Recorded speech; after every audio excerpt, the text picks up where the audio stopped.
दोस्तों, तो आज अपन एक नंबर सिस्टम का बहुत ही पॉपुलर क्वेश्चन जो आता ही है 100% आएगा। खासकर एनटीपीसी में तो 100% लिख लो एक क्वेश्चन उसका, है ना। तो उसमें क्या है, number of factor, number of factors मतलब गुणनखंडों की, हिंदी में बोलेंगे गुणनखंडों की संख्या।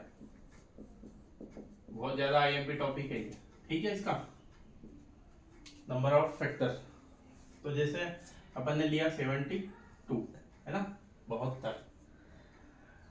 तो 72 को अपन क्या करेंगे, युवराज यस 2 से जाता है, यस 36, 18, 9,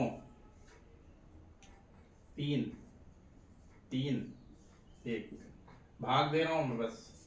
तो इसके फैक्टर क्या है, फैक्टर मतलब गुणनखंड निकालना है, मतलब भाग देते जाओ, ठीक है। जो भी छोटा नंबर है उससे, यहाँ पे 2 था तो इसलिए 2 से मैंने रूल पढ़ा दिए हैं, 2, 3, 4, ये वाला जो रूल डिविजिबिलिटी रूल है उसको देख लोगे तो आपको सब समझ में आ जाएगा कि ये क्या करा मैंने, ठीक है। तो अपन 72 को क्या लिखेंगे, अपन यहाँ पे कितनी घात हो गई, 1, 2, 3, 2 की घात कितनी है बेटा, 3 और 3 की घात 2, ठीक है। ठीक है। हाँ, तो अब यहाँ पे क्या करना है, सबसे खास बात कि 2 की पावर 0, 2 की पावर 1, 2 की पावर 2 और 2 की पावर 3, और यहाँ पे 3 की पावर 0, 3 की पावर 1, 3 की पावर 2। जो भी पावर गई है हाईएस्ट वहां तक लेना है 0 से, ठीक है। तो पहला क्वेश्चन आता है इसमें, टोटल नंबर ऑफ फैक्टर मतलब कुल गुणनखंडों की संख्या, टोटल नंबर ऑफ फैक्टर। तो कितने हो रहे बेटा, 1, 2, 3, 4, 4 तो ये, 1, 2, 3, 3 ये, टोटल कितने आ गए 12, ठीक। ये तो बहुत फैक्चुअल क्वेश्चन है, इसका आता ही है 100%, ठीक है। अब इसके बाद क्या आएगा, ये पहला हो गया, इसमें सबसे पहला क्या आया कि टोटल नंबर ऑफ फैक्टर मतलब कुल गुणनखंडों की संख्या।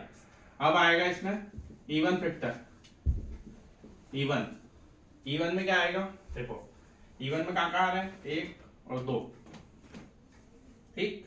ये इवन है और ये सॉरी, इवन में क्या होगा, रुकना बताता हूँ।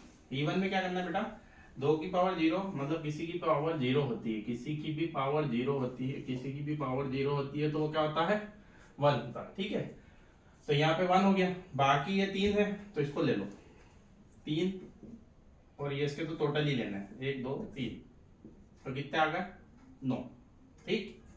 अब आते हैं ऑड, ऑड फैक्टर पे, ऑड फैक्टर, ऑड फैक्टर क्या आएंगे, अभी अपन ने क्या करा, या तो अपन ऐसा कर सकते हैं, टोटल आ गया अपने पास 12 माइनस 9 तो ये आ गया 3, ठीक है, ठीक यहाँ तक। या इसमें क्या करेंगे, इसमें कितना आ रहा 1, इसमें उल्टा हो जाएगा, आप ये वाला लेना है केवल, ये 2 को छोड़ दो, और इसमें 3 पूरे, तो ये आ गया 3। ये ऑड फैक्टर ऐसे आते हैं, ठीक है, समझ में आ रही बात। टोटल में से माइनस कर दो, या ऑड में क्या करना है, केवल ऑड वाला ले लो, ये 1 है इसकी पावर, बाकी इवन वाले हैं तो इसको छोड़ दो, ठीक है। अगला क्वेश्चन आता है इसमें prime factor, prime factor total कितने हैं यहाँ पे, है ना, तो कितनी पावर है यहाँ पे 3 प्लस यहाँ कितनी पावर है 2, तो ये आ गया 5, ठीक। डिस्टिंक्ट फैक्टर, डिस्टिंक्ट फैक्टर मतलब क्या होता है, पृथक, डिस्टिंक्ट फैक्टर है ना, पृथक गुणनखंड, पृथक गुणनखंड है ना। तो इसमें क्या होगा बेटा, ये खाली कितनी बार टूटा है, 2 नंबरों में टूटा है तो इसका आंसर 2 डायरेक्ट, ठीक है। तो अभी तक अपन ने जो पढ़ा बताता हूँ, पर इसके आप अपनों को निकालना है नंबर 6, परफेक्ट स्क्वायर फैक्टर मतलब क्या है बेटा, स्क्वायर वाले देखना है ना। तो स्क्वायर वालों पे देखना है, तो देखो एक तो रहता ही है हमेशा, एक लेना ही है अपनों को, और एक ये, क्योंकि 2 का स्क्वायर 4 होता है ना, तो स्क्वायर मतलब जिसकी घात 2 हो वो। तो यहाँ से कितने आ रहे हैं 2, और यहाँ से देखना अपनों को, एक तो ये हो जाएगा और एक ये, क्योंकि यहाँ पे भी 2 है तो 3 का स्क्वायर 9 होता है, तो ये भी 2 होगा। तो स्क्वायर वाले फैक्टर कितने आए अपने पास 4, ठीक, जैसे कैसा अपन निकालेंगे, परफेक्ट क्यूब फैक्टर, है ना, मतलब क्यूब वाले। तो क्यूब वाले में क्या करेंगे, जहाँ पे 3 पावर है, एक तो हमेशा लेना ही है बेटा, एक तो लेना ही है, एक और दो, दो यहाँ से होगा और यहाँ से एक, और क्यूब वाला है ही नहीं, तो यहाँ पे अपन क्या कर लेंगे, कुछ नहीं है तो एक, तो क्या आया, दो। ठीक, आगे यहाँ तक।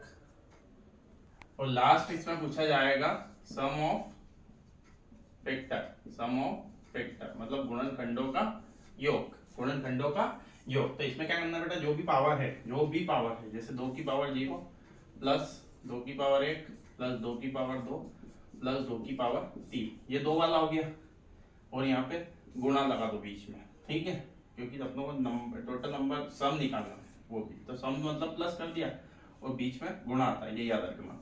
3 की पावर 0 प्लस 3 की पावर 8 प्लस 3 की पावर 2, क्योंकि ये 2 ही तक गया था, ठीक है, बस इसको सबको जोड़ लो। 2 की पावर 0 होता है 1, 2 की पावर 1 होगा 2, 2 की पावर 2 मतलब 4, 3 की पावर 2 की पावर 3 मतलब 8, ठीक, गुणा 3 की पावर 0 मतलब 1, 3 की पावर 3 की पावर 1 मतलब 3, और 3 की पावर 2 मतलब 9, ठीक है, सबको जोड़ लो। 3 7 7 और 8, 7 और 8 15, ठीक है, और इधर हो रहा है 9 3 12 और 1 13, गुणा कर लो, 13 पंजे 65, हाथ आया 6, 13 एकम 13 और 6 19, 195, 195। हाँ, तो देखो अपन एक बार पूरा देख लेते हैं, 8 क्वेश्चन के अलावा इसमें से कोई भी क्वेश्चन नहीं बनेगा, बट ये बात कंफर्म है कि एक क्वेश्चन 100% आएगा ही आएगा, है ना। तो इसमें क्या रहेगा, अपन ने जो पढ़ा था total number of factor, total number of factor क्या बोला था, सबको जोड़ लो, 1 2 3 4, 4 इधर से 3 उधर से 12, ठीक। हाँ, तो इवन फैक्टर में क्या करा था, ये 3 ले लो, 3 और उधर के 3, तो कितने हुए 9। ऑड में क्या करेंगे, ये टोटल में से माइनस कर दो, ठीक है। फिर नंबर 4, नंबर 4 पढ़ा था अपन ने प्राइम फैक्टर, प्राइम फैक्टर कैसे पढ़े थे, जो घात है वो 3 प्लस 2 कितना हुआ 5। नंबर 5 में पढ़ा था डिस्टिंक्ट प्राइम फैक्टर, मतलब कितने तो भागों में टूटा है, 2 संख्या में टूटा है, तो ये 2, ठीक है। फिर पढ़ा था परफेक्ट स्क्वायर फैक्टर, कितने हुए थे, देखो स्क्वायर में 1 और 2, 2 इधर से और 1 और 2, 2 इधर से, तो 4। फिर पढ़ा था परफेक्ट क्यूब फैक्टर, क्या होता 1 2 और इधर 1, क्यूब वाला है ही, तो ये हो गया 2, ठीक। और लास्ट पढ़ा अपन ने सम ऑफ फैक्टर मतलब गुणनखंडों का योग, तो इनको क्या करा था अपन ने, इनकी घात उनको जोड़ लिया था, 1 2 4 8, 1 3 9, इनको सबको जोड़ा था, ये आया था अपना 15 गुणा 13, है ना, ये आया था अपना 195, ठीक है। तो ये आंसर, ये 8 टॉपिक, 8 उसमें से बनेंगे कुछ ना कुछ क्वेश्चन, ठीक है। तो थैंक यू सो मच, और इसको ज़्यादा से ज़्यादा लाइक करें, शेयर करें, सब्सक्राइब करें चैनल को जल्दी से जल्दी, और जो पुराने वीडियोस हैं उनको भी देख लें बेटा, है ना, बहुत काम की सीरीज है ये। और नंबर ऑफ फैक्टर में से एक क्वेश्चन 101% आना ही आना है हर एग्जाम में, इसीलिए बोल रहे हैं, ठीक है। तो ज़्यादा से ज़्यादा इसको शेयर करना है, ठीक, थैंक यू सो मच।